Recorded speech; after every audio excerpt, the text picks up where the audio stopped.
Hi, it's Jocelyn Elise with Century 21 Connect Realty, and welcome to part 6 of my home buyer series. We got an accepted offer. It is such a great time to jump into real estate. I cannot tell you the excitement. So let's move on. We got our accepted offer, so what's next? The first thing we need to do is contact a trusted home inspector to get our home inspection set up. What will that consist of?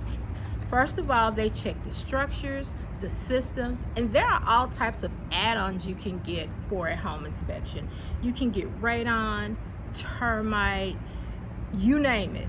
If it's out there, you can get it. If it's a part of the house, you can have it done. If you want to get a roofing inspection, that's perfectly fine as well. The home inspector will do an initial assessment, but if you feel like the home is a little bit older and the roof is a little bit dated, you may want to get something a little bit more in depth. And this is the time that we get to do it. We will generally have 7 days, not counting weekends, to get this done. That is enough time for us to get our home inspection, and if needed, to draw up an amendment to address concerns with the property back to the seller so that we can get a decision, or if needed, extend due diligence so we can work things out. Okay, we've got our home inspection set up, we're ready to go. What's next? We've got to get the earnest money over to the closing attorney. It is imperative that we get that earnest money to them on time as stated within our contract. Earnest money is generally due within 3 days of binding agreement, not counting weekends or holidays. So we want to make sure that we get that money wired if needed, or if we are dropping that money off personally directly to the closing attorney. Once we've got those two things taken care of, then we'll go back and meet with our home inspector again and find out if there were any actual concerns with the property.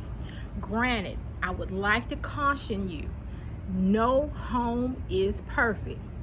I'll repeat, no home is perfect. Even if it's new construction, you will find small flaws. It might be a small crack, it may be nothing.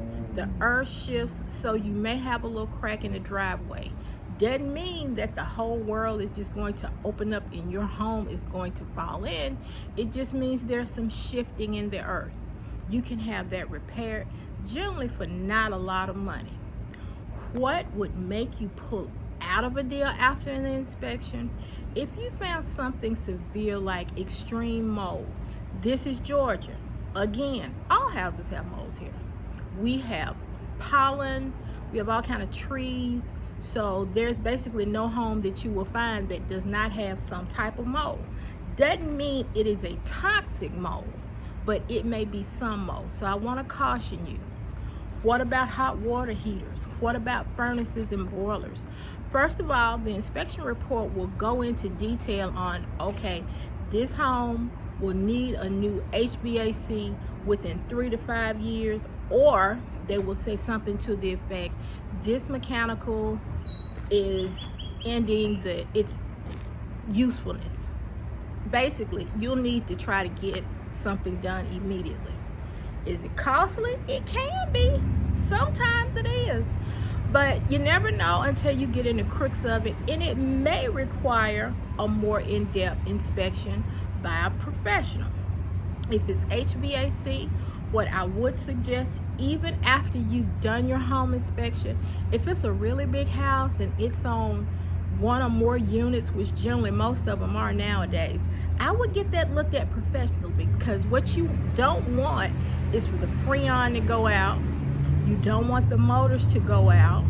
You want to be able to have heat and air all year round without having to make additional payments. So it might be in your better interest to go ahead and spend a few more dollars and get that looked at by an HVAC, just to make sure that you're in the best possible position. Should we have things that we need to talk over with the seller, we can always try to work it out. It doesn't have to be the end of the contract. It's about what you're willing to do as a homeowner. Again, you won't be renting anymore. You can't call a landlord. It's going to be all on you. So we've got to take into consideration your finances and where you are right now and what you feel like you might be able to stay in. That'll be a good fit, or is this just gonna cost us too much money? It's totally up to you. I'm here for you, and I absolutely do everything I can to negotiate the best offer for you so you come out on top. The last thing I want is for us to get to the appraisal inspection and there come some things back that our lender required, and either the seller's not able to do those things and we're not able to do those things, and that's when things fall apart. So congratulations, we're in part 6. You have an accepted offer. We're in our due diligence period. We're taking in everything about the house. We're looking at her from the inside out. We are not so in love that we can't walk away, because I don't want you to be in a bad house at the end of the day. I want you to be in a house where you feel comfortable coming every day. You've already done your due diligence on the first side, so you know what it looks like on the weekend. You know what it looks like at night. You know the type of traffic you'll have coming and going, but this is still our due diligence period, so we're looking at absolutely every single thing it's going to take for you to get in this home and be comfortable with your family long term. Thanks so much for tuning in today for part 6 of my home buyer series, which is a 10-part series. Tune in with me next week, where we will talk about your financing contingencies and appraisal contingencies. It is going to be full of good information for you to use so that we can get you from contract to close and beyond with a smile still on your face. Thanks for tuning in. I'll see you next week.